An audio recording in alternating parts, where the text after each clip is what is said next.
Zombies, time travel, and whiskey. Episode 511 of Outlander, Journeycake has it all. And in today's episode, I'm giving you my reaction. That is coming up right after this.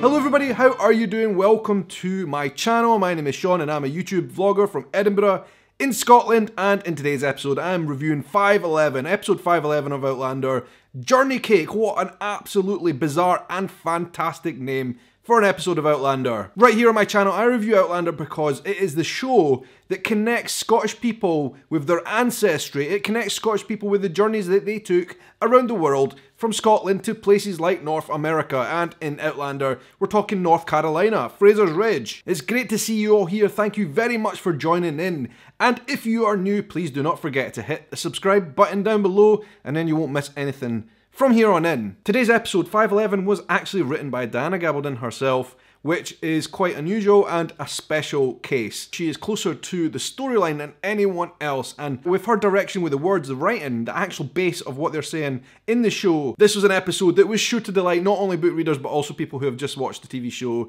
because like, her storytelling is just unique. I thought the naming of this episode it caught my eye right away. Journeycake, what could that mean? Interesting. And we'll get into that in just a little second. I want to say first of all, thank you, a huge thank you to all my members on Patreon. My Patreon supporters are what keep my channel going. Their support covers all my expenses on this channel and makes sure I'm able to review these Outlander episodes, and I'd very much appreciate if you would check out Patreon, check out my Patreon page and consider becoming a member. When I upload this video today, I'm also going to be releasing 2 exclusive private Outlander tour videos that nobody else sees other than my Patreon members, so please consider going over there, checking it out, having a look, and maybe signing up if you fancy becoming a Patreon member. All the money raised will go back towards making this content. This episode opens with the whole family, Jamie, Roger, Brianna, young Jamie, Claire, all walking through the woods, through Fraser's Ridge, or going towards the land anyway, and coming across a burnt house. Immediately this episode comes across as quite dark and like troublesome. Trouble is brewing in this episode, you can feel it right from the beginning. They come across this burnt out house, and inside there are various members of the family who are dead, and they try and figure out why they would have been burnt out. Most of the members of the family are, you know, there's nothing left of them pretty much, so it's hard to tell. Claire finds an arrow inside one of the dead bodies, and that could possibly mean that we are talking about Native Americans, some kind of skirmish there, and also it looks like the bodies have been scalped. Now, of course, not only Native Americans did that, it could have also been the British, or it could have been, you know, a number of other types of people who lived in the area at that time, but it was really, really dark. And then we all saw that part when they found an alive, almost dead, but just alive person out the back. It was a young girl, and she was in a state of, like, zombie. She reminded me exactly of a zombie from Walking Dead. I found it really, really disturbing. It was really graphic, you know, to see a body in such a dire state after being burned and scalped. It was so graphic and so real. I was literally shocked. You know, we're used to seeing kind of bloody scenes in Outlander. We're absolutely used to that, but I found that moment particularly shocking. I don't know why. I wonder what you guys think. Were you shocked by what you saw in that opening part? And Roger basically gives a mercy killing because, you know, nobody could survive in such a state, to be honest with you. But it does kind of open this episode in a thought that, you know, not all is well in the region, in the area. Things are going on. Well, what is it? Nobody knows. We'll have to find out in this episode. Further down, we've got Roger, Brianna, young Ian, and Jamie. They have the stone. I can't remember the name of the stone. It might have some kind of significance to book readers, but there's a stone that was on a necklace I think young Ian brought with him. It becomes hot, and everybody, apart from young Ian, hears the buzzing. Jamie and Claire are not there, but Roger and Brianna hear the buzzing really, really strong. The rock gets absolutely hot and then actually breaks. But what we see from this is young Jamie, who we've been waiting to discover if he is a time traveller or not, he hears a noise, he puts his hand up to his ears, he can hear it really, really loud.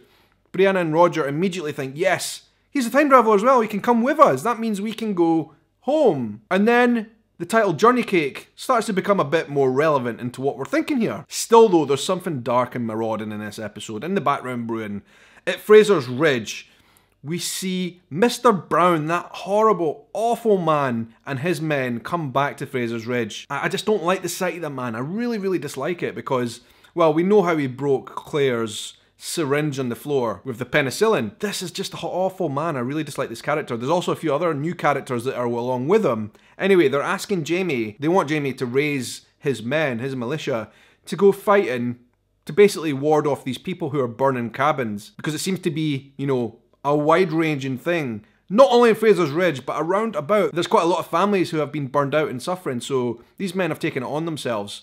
I think in partnership or in the knowledge of the new governor of the area, since Governor Tryon had moved on, that they would be going on a war footing against whoever is doing the burning. I still dislike that man, and you know, you can see Jamie's hesitance of being involved with them and getting involved in what they're up to, because yeah, what's happening in that area is awful, right? Something's going on, something dark and dangerous and sinister, but Jamie being involved, he knows there's something about this guy. You know, stay away, they're trouble.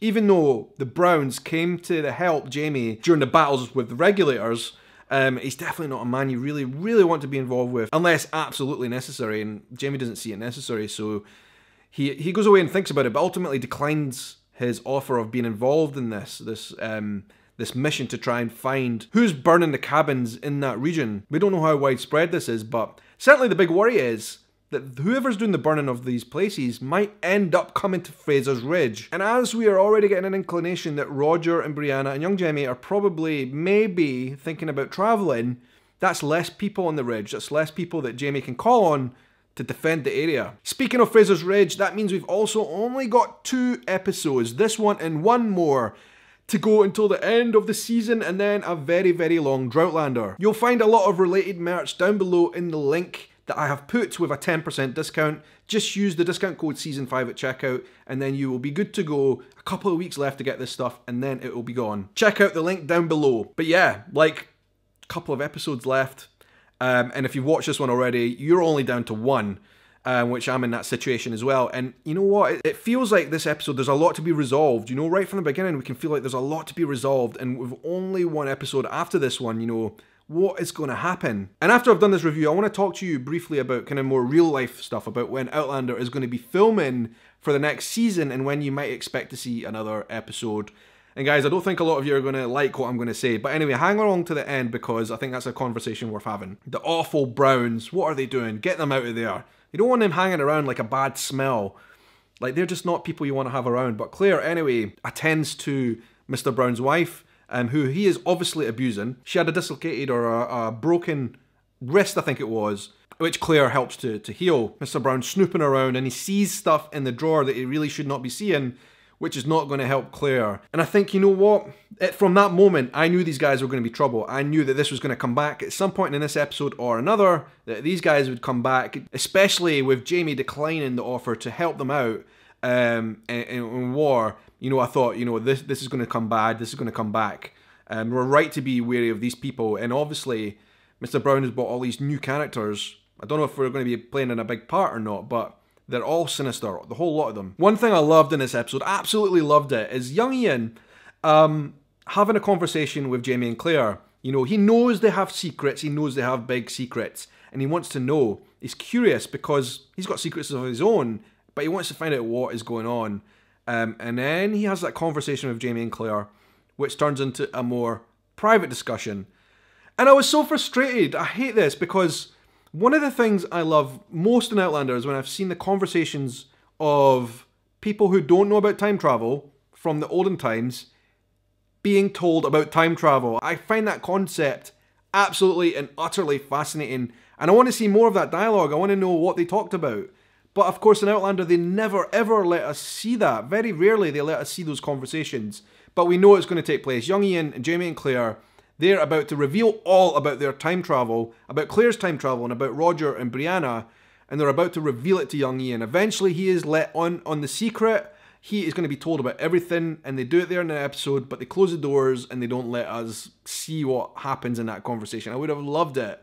But also, I think it's good in the fact knowing that young Ian is going to be part of that and is going to be aware and understanding of what the whole thing is and why the whole thing's shrouded in mystery and about the time travel. And I just wish I was a fly in that room. I want to know young Ian's reaction. I really want to know what he thought of the whole thing. But we know he's an intelligent young man, and you know, he would have taken it well and would have understood exactly what they were talking about in terms of why they have to keep it secret. And he's trustworthy. You know he can keep that secret. He had to be let on it. He had to be let in on it. But damn, it was frustrating. I didn't get to see that conversation. I really wanted to see what young Ian would have said and thought and how he would have reacted. I guess we will never know. And also on Fraser's Ridge, we find out Ulysses is in hiding there on the land. He has a camp out in the woods. Jamie and Claire go and speak to him, and we kind of find out more about, you know, what he did. He killed that man. What was his name? The lawyer. Bonnet's lawyer, who attacked Jocasta. Ulysses killed him, and now he is obviously in great danger of being caught, of being in big trouble because of, you know, who he is, and his position in that society in those days means that he automatically would have been executed. But one thing I don't understand though is nobody else saw what happened there. Nobody else was aware of what happened in that room. Surely they could have invented something, or maybe placed that lawyer's body. I can't remember the guy's name. Book readers are more familiar with the lawyer, but anyway, I don't understand, because surely they could have placed his body, for example, at the bottom of the steps and could have made up a story that he had fallen down the stairs and broke his neck that way. I mean, would that not have made more sense? In my mind, that would be much better than all the trouble that we're now going through. But I guess the fact with Jocasta being blind, there's a chance that nobody would have believed them anyway, and then it would have ended up in Ulysses being in big trouble. So he's in hiding in the woods on Fraser's Ridge. We're trying to think, how is he going to get out of this? You know, there must be a way for him to be looked after and got out of. And he's actually, we learn, I think for the first time in this series, that Ulysses is actually a free man. He stays with Jocasta because of his own free will, because he likes it there, and he wants to help her, he wants to serve her. Secretly, we think maybe he might even be in love with her. He is a loyal man, and for him not to be with Jocasta now must be quite difficult for him. But obviously it was very dangerous for him, and he can't go back, not now. But we do wonder, like, I have to say, I did wonder about what his future is going to be, because presumably he might never be able to go back. The lawyer that he killed is a person of high standing. But anyway, still nonetheless, I don't know why they didn't make up a story as to why the guy died on other means and not because Ulysses killed him. Surely they could have pulled that off. Anyway, young Jamie can time travel, right? He's heard the stone, he heard the noise, he heard the buzzing, so Brianna and Roger are really excited because that means that they can go back to their own time. And immediately they get into that conversation about when are we going? What are we going to do? How are we going to tell people why we're leaving? And they come up with this story, right, that they are going to tell everyone that they're going to Boston so Roger can take up a role as a teacher in that area. That's the story they told everyone, and they already plan and agreed that they would be leaving within a month. So things are happening really quickly, and I suspected it was going to be by the end of this episode, to be honest. They also discussed the possibility, because young Jamie can hear the stone, that maybe, just maybe, that means he might be Roger's son as well. You know, we don't know for sure, but does it need two parents who are time travelers to have a baby who's a time traveler? Or can it just be one or the other? But it's certainly more evidence that he might possibly be Roger's son. We don't know. And when I'm saying son, you know, I mean by blood. Because obviously he is Roger's son anyway. But it's an interesting dynamic, and it kind of leaves it open for us to think about whether he might be or not. Lord John appears at Fraser's Ridge, another welcome guest. And it's great to see him again. It's always good when Lord John appears. I feel like even in dark, sinister times, when he appears, everything gets calmed down. And he has a whiskey with Jamie, a really, really good dram, and they discuss things. Lord John is actually leaving the area. He's going back to England. And that, of course, brings up the story about Willie, how he's getting on, Jamie's son. He's doing great, he's in school in London, but Lord John is going back because young Willie is about to inherit Helwater. The massive estate that they own there is he's a lord. He's going to inherit all that land, all that estate, and he's coming of age. Lord John thinks it would be better if I'm there to kind of show him that process, take him through it, be there for him as he inherits this land. Because for a young man, no matter what your status is, if you've not got somebody you trust really to kind of look after you through that, his dad, Lord John, it could be quite a difficult thing to navigate, I would imagine. So Lord John's going back to England to help him through things. Now, interestingly, there's been people online on the Outlander forums and all that kind of stuff discussing the fact that David Berry, he put on Instagram about, you know, after filming this episode, that it was his last one. And a lot of people have suspected or kind of extrapolated from that, saying, is this Lord John Grey's last ever appearance in Outlander? Well, we never get to see him again because he is going off to England. His storyline in this North Carolina whole situation is essentially over.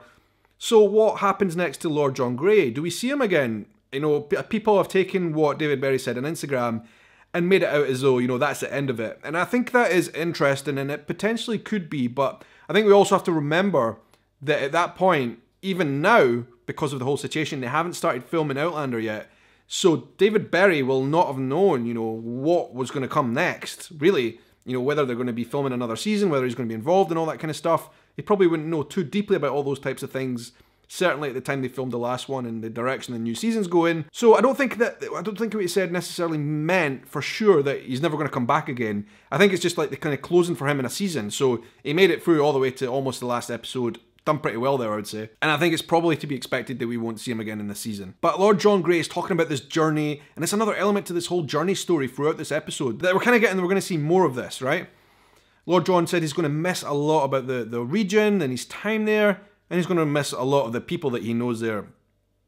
Jamie, the family, and everybody as well. Lord John Grey is a fixture, and, you know, a great character, and it would be great to see more of him, and more of his story, more of his backstory, and more of the stuff that's going on around it. But, you know, what I said on Instagram, I don't think I would take that as meaning anything, but the reality is, of the whole situation, is we might not see him again in Outlander. Book readers will, of course, know how his story develops, but I know that there is a spin-off, potentially, of his storyline, and will we get to see that on TV at one point or not? You know, there's always been this type of discussion, and I guess we'll just have to wait and see on that. But before he goes, he gives Jamie a present. He gives him a picture, a portrait of young Willie, that Jamie can keep as, you know, a reminder of what Willie looked like at that time and as he was growing up as a young boy. And Jamie's obviously very, very happy about that. A great present from Lord John there. Jamie will, I think, miss Lord John being around as well. Definitely a good ally to have on that side of the world. Down by the river on Fraser's Ridge, young Ian is again talking about time travel. He kind of understands a little bit better.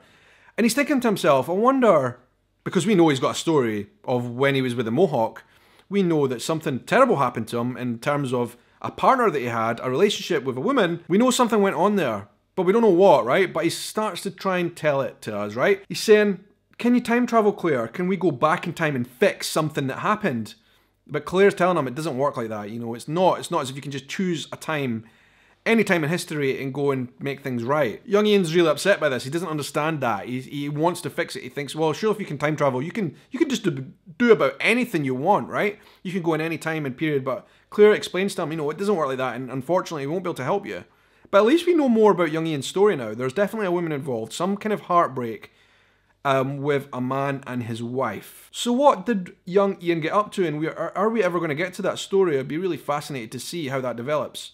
What happened with young Ian? Something really, really big. Why did he leave the Mohawk? I almost feel like we might find that story out, and we might also find that it's going to be something really terrible with young Ian, and it might end up bringing bad vibes. It might end up bringing blood back to Fraser's Ridge, but we have to wait and see on that. Anyway, we're getting ready towards the end of this episode. This whole thing, as we've said from the beginning, that Brianna, Roger, and young Jamie are going to time travel. They're going to go back to their own time. So the whole thing, we're getting ready for that. Claire has asked Brianna to do portraits of the whole family, so Claire and Jamie are going to have something to remember them. But you know, it's kind of like a permanent thing. They're going to time travel, you know, it's not the type of thing, it's not as if you're getting a plane, you know, across Atlantic, you know. When you say bye to your friends and family nowadays, when you travel, you know, most likely you'll see them again, and obviously with technology you can speak to them anytime you want, but in those days in time travel, when you go, you're gone.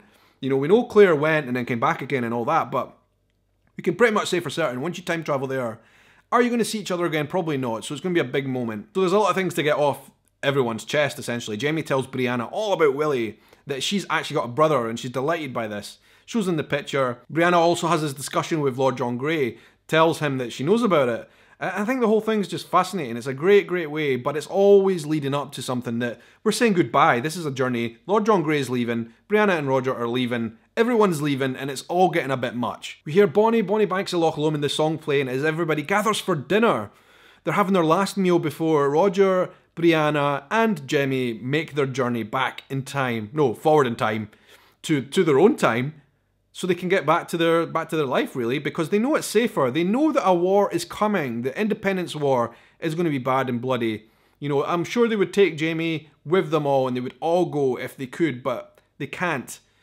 They can't stay there. It's going to be really dangerous to bring up children, especially in that place, in that time, how can Jamie and Claire avoid what's coming? Maybe they can't, but Roger, Brianna and young Jamie certainly can. So if they can get back to their own time, they would avoid a very, very dark, bloody time in America's history as it came to be an independent state, which is obviously a great thing, but it involved a lot of struggle, it involved a lot of death, it involved a lot of changing of allegiances. And, you know, we hope we see that in Outlander in the future, how that is going to progress. I don't know if that comes up, but I kind of feel like that storyline will be told and Jamie will have to pick a side and it might not end up well. Because, you know, anybody that chose the side of the British lost all their land and their rights in the Carolinas or wherever else they would have been in the United States once it came to be. They're all having dinner, and for dessert, Claire has made something which is really kind of iconic in the show, in life. I love it as well. You know, peanut butter and jam sandwiches, which are so, you know, American, such an American thing, and I absolutely love them. I eat them as much as I can because they're so good. But we know that Claire, she travelled, and we saw this in the episode, a bit of a flashback, when she travelled back in time for the second time to be with Jamie in Edinburgh, she brought with her 2 peanut butter and jam sandwiches, and then that is what we kind of close this meal out with, is these peanut butter and jam sandwiches. There's a really funny moment when Jamie's trying to cut them with a knife and fork, doesn't really understand what they are. But the music's playing, the bagpipes are going, and then they have that final toast of whiskey, Slangeva and all that, and they're going to be going, this is the end of it, this is the last meal, it's all a bit much. Roger and Brianna have asked young Ian to go with them to the Stones, which is a 2-week ride away, very far away, so he can be with the horses and all that. Roger's actually offered young Ian the land. The land, young Ian, is yours to look after, to do what you want with. Keep it safe for me until I come back, he said, which I think is a really, really nice gesture. But young Ian's going to go with them to the Stones. Jamie and Claire are not going to go because Brianna says she basically couldn't take it. She couldn't take saying goodbye to them at the Stones. She might not go. So they all go off up to the Stones as a group. Young Ian goes with Roger and Brianna and Jamie, and it's a long, long ride, 2 weeks away, but they get to the Stones, say their goodbyes, and they make their way up to the Stones. They've got their gemstone each. That's the last gemstones they have. From Stephen Bonnet, they have their gemstones each. They tie themselves in a knot together so they're safe, fasted as they go through the Stones. They each have their stone. They can hear the noise, they're getting ready for it, they're about to go. I didn't actually think we would get to this. I didn't think they would go anywhere. I didn't think we would see that, maybe not in this episode. Put their hands on the stone and boom, they're gone. It actually happened. They travelled. Or did they? Because the last we see of Roger, Brianna and Jamie is them arriving at their destination and Roger looking up and saying, "What in the devil?" As if to say, you know, where are we? What has happened? They are not in their intended destination. But then it cuts and we don't get to see where that destination is. Frustratingly, we're left with a massive cliffhanger. That is a cliffhanger of all cliffhangers. We don't know if they've travelled. We don't know where they've travelled. We don't know how they've travelled. We don't know anything. Unless you're a book reader, you might know more than us. Wow, that was a good cliffhanger. You know, I know that Outlander doesn't do a lot of big cliffhangers like that, but that was a good one. They caught us. But before the episode ends, we're back actually at Fraser's Ridge because something big's happened there. There was an explosion at the whiskey still. A big explosion. Jamie and the rest of the men in the ridge, they go running off to the still to see what has gone on, leaving behind just Claire. Marsley was there and Lizzie maybe as well. Anyway, they were vulnerable. They were alone. And then of course, the Browns came back and attacked them. They knocked Marsley out. The worst thing ever. Another massive cliffhanger. So 2 cliffhangers in one. They kidnap Claire. What is going on here? This is awful. The men come back to realise that the young boy, Fergus and Marsley's young boy, is there on the step. Claire is missing, and then the men, you know, they're beside themselves. They're angry. They know basically who's done this. There can only be one group of people who have done this. After Jamie rejected the Browns for their war cry, we knew that they were going to come back. We knew that this was going to end badly, and so it has. A bad end to this episode. Claire's been kidnapped, and we've got 1 episode left. Does this mean that at the end of the season, we've got 2 big kind of overhanging stories, Roger, Brianna and Jamie here, that could be a whole nother world of trouble, and then we've also got Claire missing. Will that be another big cliffhanger at the end of the season? I hope not. But that's what's happened. Jamie runs up the hill and he sets ablaze the cross. The fiery cross is ablaze, and that is his war cry to all the people on Fraser's Ridge to join him. To join him for war because we need to go off, we need to defend ourselves. And he's only done it, he's not done it for the Browns, he has done it for Claire. And that is how this episode ends. And, you know, it's all a bit much. It was really emotional, you know, Brianna saying goodbye to the family, saying goodbye to Lizzie, trying to explain to Lizzie why she didn't want her coming with her to Boston. You know, that was a really difficult scene, but saying goodbye, Roger saying goodbye, Jamie, everyone saying goodbye, Lord John Grey saying goodbye, everybody saying goodbye. There's travelling happening. You know, we feel like it's the end of an era in some respects. And then with Claire being kidnapped at the end, this could lead to all kinds of trouble as we end this season. We've got one episode left, guys, one episode left. And I feel like that's too short a time to resolve the things that are happening. And then, of course, as I mentioned, we've also got the fact that they were supposed to be filming Outlander Season 6 now. They would have usually have started filming now in any usual year. That's what tends to happen, right? And then the production tends to take about a year until we see it again. So, under normal circumstances, we would have seen Season 6 a year from now. With coronavirus and everything that's going on with that the filming is going to be absolutely impossible. Filming in the studio is going to be impossible. That's going to be the biggest challenge because the studio is a more enclosed space where you need a lot of people in the same room. That is not permissible in Scotland right now. And, you know, we can't say that that is going to be permissible for many, many months. Meanwhile, we've got actors of Outlander. The main actors are currently spread across the world in their own isolation, and we don't know when they're going to get back. The flights are all cancelled. But we saw that.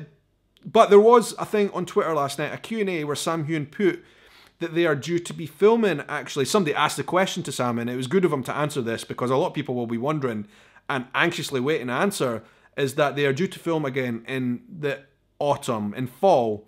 You know, that could mean a lot of things. That could mean September, that could mean October, that could mean November.